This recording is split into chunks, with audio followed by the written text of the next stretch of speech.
Warning, this video contains team selection and captain choices which some viewers may find offensive. Hey guys, and welcome back to FPL TV, the #1 destination for creative and informative Fantasy Premier League content. If you haven't already, make sure to get subscribed to stay tuned to all of FPL TV's videos throughout the season. As we're just 24 hours away from the all-important Game Week 1 deadline, I thought I'd release a quick video of my current team selection. This video will be unedited, so it's not going to look the best, but I know some of you might just be interested to see who I've picked for the opening weekend of fixtures. So I thought, why not just put up a quick video and explain some of my selections. Now you're probably wondering, why am I bringing out this video just 24 hours away from the deadline? Well, truth is, I've been staring at my screen for days, and honestly, I'm still not 100% sure on who my team's going to be. Half the time, I can't even decide what I'm having for dinner, so the last few days have been a real headache for me. And if you're watching this video, then I guess you can relate. Nevertheless, here's how my current team is looking. As you can see up top, I've spent a massive 24 million on the two big hitters Lukaku and Kane. In an earlier draft, I also had Aguero as my third striker, spending a massive amount of my budget on a ridiculously strong front three. The only issue with that was the weakness of the rest of my squad. I didn't want to drop Aguero, but with his low 10% ownership, when compared to the other big hitters, there's just a lot less risk not having him should he bang in a few goals. With Lukaku's massive 50% ownership, it's just too much of a risk not to own him. So if you're new to the game, what I mean by this is that if Lukaku does well, half the managers on the game will probably overtake you. Aguero's 10% ownership, on the other hand, means only 10% of managers will possibly overtake you, and this is a much smaller blow in terms of your overall ranking. To cover the loss of Aguero, I've splashed out 10 million on the very popular Kevin De Bruyne. He wasn't in my thoughts initially, but following pre-season and reflecting on his mouth-watering 21 assists last season, he should provide excellent value for money. Matt Ritchie makes it into my side from Newcastle.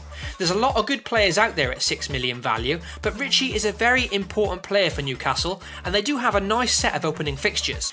Penalties should also be under his belt, which is certainly an added bonus. Mohamed Salah won the coin toss for me between him and Sadio Mane for Liverpool. Either one of them could deliver big points, and it really is a coin flip. But Mohamed Salah was someone that my gut just really wanted to go for, and I couldn't fit them both into my side. Fabregas makes it into my side over the more popular Willian.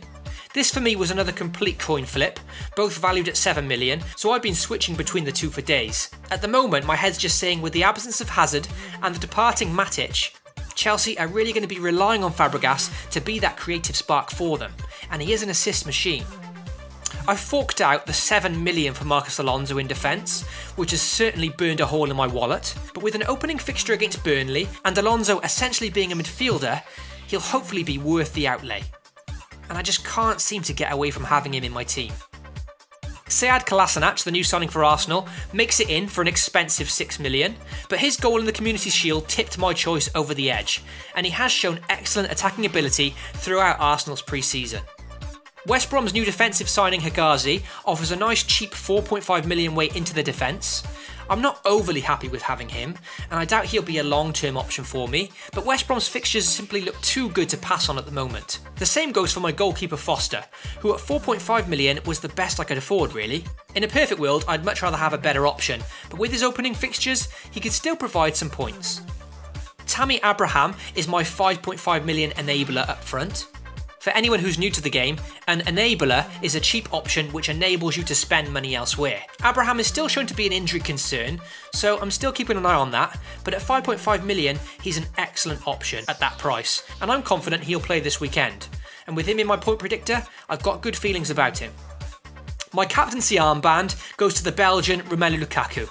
Partly because I think he's a safe bet, and I want to put him as my captain, and partly because I think a large percentage of managers will also, and therefore, it's also a bit of damage control.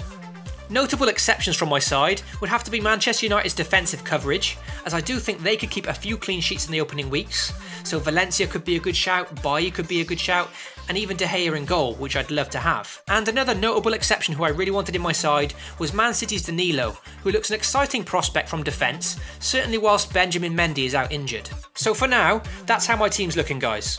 Make sure to let me know what you think in the comments below, and if you haven't already, make sure to get subscribed, support the channel, and stay up to date with all of FPL TV's content.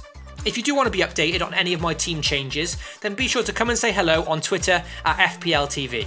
Take it easy guys, try not to overthink it, enjoy it, and most importantly, good luck for tomorrow's deadline. Thanks for watching, and please, FPL responsibly.